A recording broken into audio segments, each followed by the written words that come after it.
aad aan u faraxsanahay runtii xaflad intaan leeg anuma filayn waayahan dambe baraankii abatay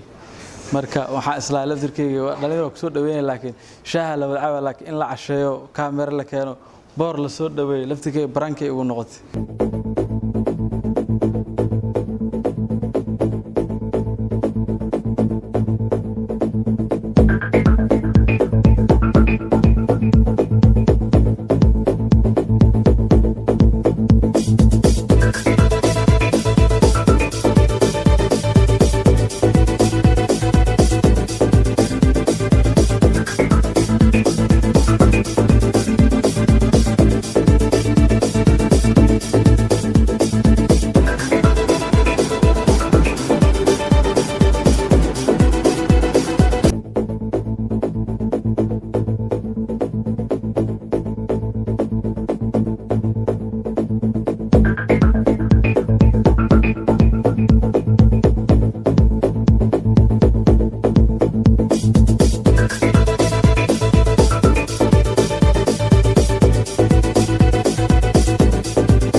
soo nimaanay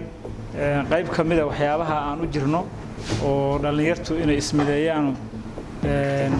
loo sameeyo maamul iyo nidaam waxyaabaha qayb kamid ah ay tahay inaan soo dhaweyno walaalkeen Maxamed Abuukar Maxamed Qaran loo yaqaan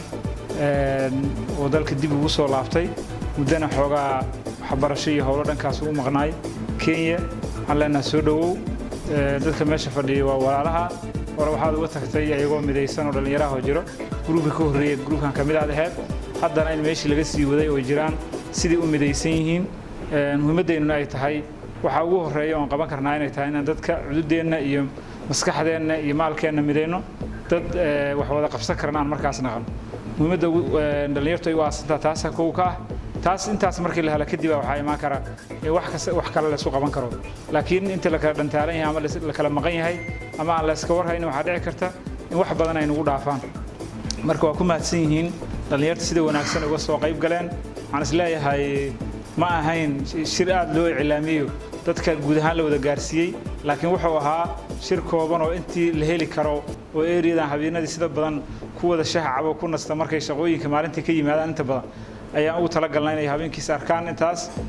ninkan odagaana soo dhaweeyaan oo nagu soo biiray walaalkeena waxaan leenahay ku soo dhawow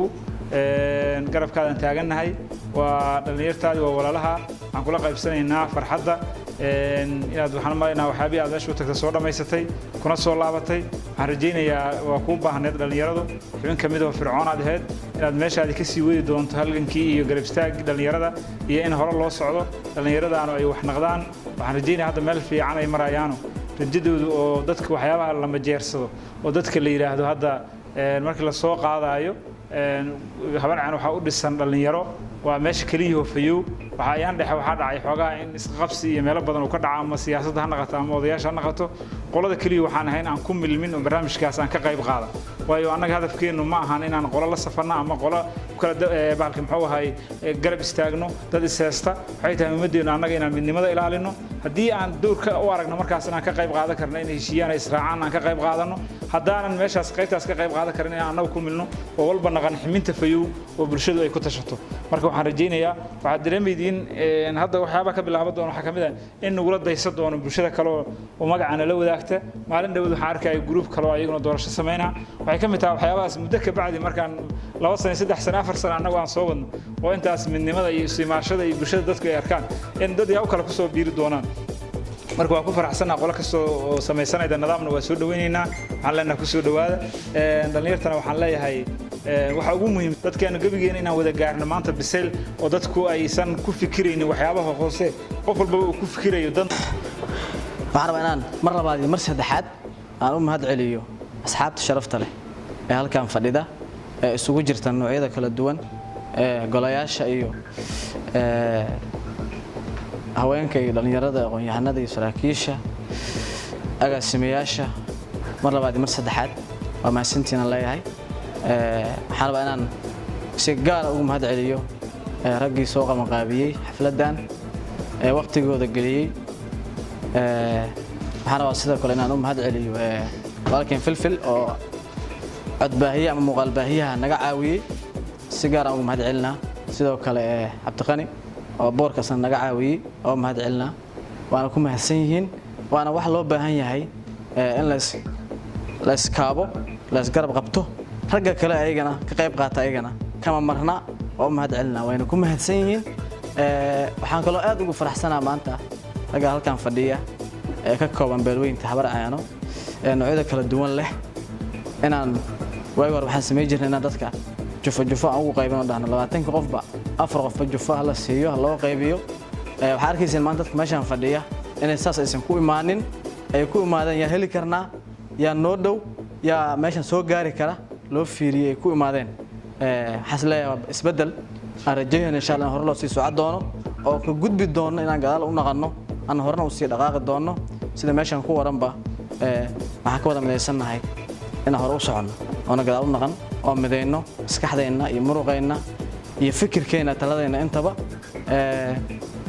waxaan rabaa muhiimadda aan soo nimiday iyo waxay tahay kulay gudoomiyaha noo sharaxi doona mar raba inaan sii galo laakiin waxaan rabaa walaalkay maxamed inaan soo dhaweyno oo aan si gaar ah u sheego dadka meesha fadhiya dadkiisa inay yihiin marka hore dadkiisa ay ahaayeen maantana dadkiisa ay yihiin ayna diyaar u yihiin inay soo dhaweeyaan ay la wadaagaan soo dhaweyn qurux badan dhammaanteena qof walba naga mid ah insha Allah dadku intaan ma aha way maqan yihiin banaanka ay jiraan qof walba naga mid ah insha Allah waxaan rajaynaynaa inaan sidaan si qurux badan taas ugu nimaadno aan u kaabi doono waxa karaankeenna iyo maskaxdeena iyo fikirkeena aan ka hagara doono insha Allah waxaan rabaa mar labaad mar saddexaad aan soo dhawow walaalkeen maxamed qaran ugu horreyn dhalinyarada aqoon-yahanada Soomaaliyeed ee halkan fadhido gudoomiyaha gudoomiye ku-xigeenada dhammaan ka soo qaybgalayaasha waxaan ku salaamayaa salaanta salaamka assalaamu calaykum waraxmatullaahi wabarakaatuh salaan kadib munaasabadan oo caawa aan u fadhino soo dhaweynta ah mudane maxamed abuukar maxamed oo loo yaqaan maxamed qaran waxaan leeyahay ugu horreyn soo dhawow ku soo dhawow dalkaaga hooyo ku soo dhawow muddadii aad u maqneed waxbarashada iyo maaragtay ganacsiga intaba aad ku maqneed dhalinyaradu sidii aad ku ogeed iyo si ka wanaagsan ayay xaaladeedu maraysaa oo maaragtay ii sheeg isku xirka dhalinyarada iyo maaragtay intii waa hawshoodii bartiisa ka sii socotaa in sidaan la iskugu xirnaadana maanta waa wax aad iyo aad u qaali ah maxaa yeelay wadanku wuxuu u sii socdaa doorasho xisbiyo ayuu u socdaa xisbina ma samaysmi karo haddii aanan sidaan la iskugu xiraan waxaan leeyahay maxamedow soo dhawow ku soo dhawow dalkaagii waxaad ahayd aqoon-yahan firfircoon runaantii oo dhalinyarada ku jiray muddo badan intii aad maqneedna run ahaantii xoogaa dhalinyaradu aan moodayay inay xoogaa ku tabaayeen balse haddeertaan haddaad timaaday laf dhabar iyo udub dhexaad aad tahay waxaan rajaynayaa inaad meeshaadii dadaalaadkaadii iyo activitigii aad hore u waday inaad hore u sii wadi doonto dhammaan dhallinyaradana Soomaaliyeed waxaan leeyahay xisbiya bilaabo doono wadanku doorasho u socdaa haddii Ilaahay yiraahdo ha loo diyaar garow aad iyo aad u mahadsantihiin. Waalaikum warahmatullahi wabarakatuh. dhammaan dhallinyarada beesha Habarceeno meeshaan isugu timid ee sharafta ka muuqata waa idin salaamo dhammaantiin rag iyo dumar iyo gabdho dumar ma gaarinina waa gabdhaha sharafta badan ee meeshaan ka muuqda iyo wiilasha dhallinyarada aad baan idin salaamo dhammaantiin qaasatan guddiga sharafta leh ee Habarceeno ee noo dhisan aad baan u salaamay waxaan aad u soo dhaweynayaa walaalkay Maxamed Qaran aan saaxiibo qaali nahay oo in muddo ah dalka dibadiisa waxbarasho ugu maqnaay ee noo soo laabtay inta uu naga maqnaayna aan tabnay firfircoonidiisa iyo shaqadiisa faraha badneed waliba asigoo naga maqan waxyaabo badan nala saacido nala qabto oo hadda guddiga noo dhisan asigoo dalka dibadiisa jooga wax nooga dhisay waxaan ku leeyahay walaalkay Maxamed Qaran soo dhaw gacan furan aan kugu soo dhaweynaynaa dhallinyarada Habarceeno inta joogta hadda meesha joogta iyo inta maqanba aad bay kugu soo dhaweynayaan guddigeena sharafta badanna oo barnaamijkan noo soo qaban qaabiyeen asagana waa ku mahadsan yahay qaban qaabada ay noo sameeyeen saaxiib gacan furan ku soo dhaw insha Allah aad u mahadsantaa wixii naga dhiman dhallinyarada ka dhiman Habarceeno ka dhiman oo nooc walba ay tahay Habarceeno ka dhiman waxaan rajaynayaa inta aan nagala maqnayd in aad hadda noo soo laabatay baashana aad meeshay taagantaa ka qaadi doonto cirka sii geey doonto. ثم صلاة والسلام على رسول الله. السلام عليكم ورحمة الله وبركاته.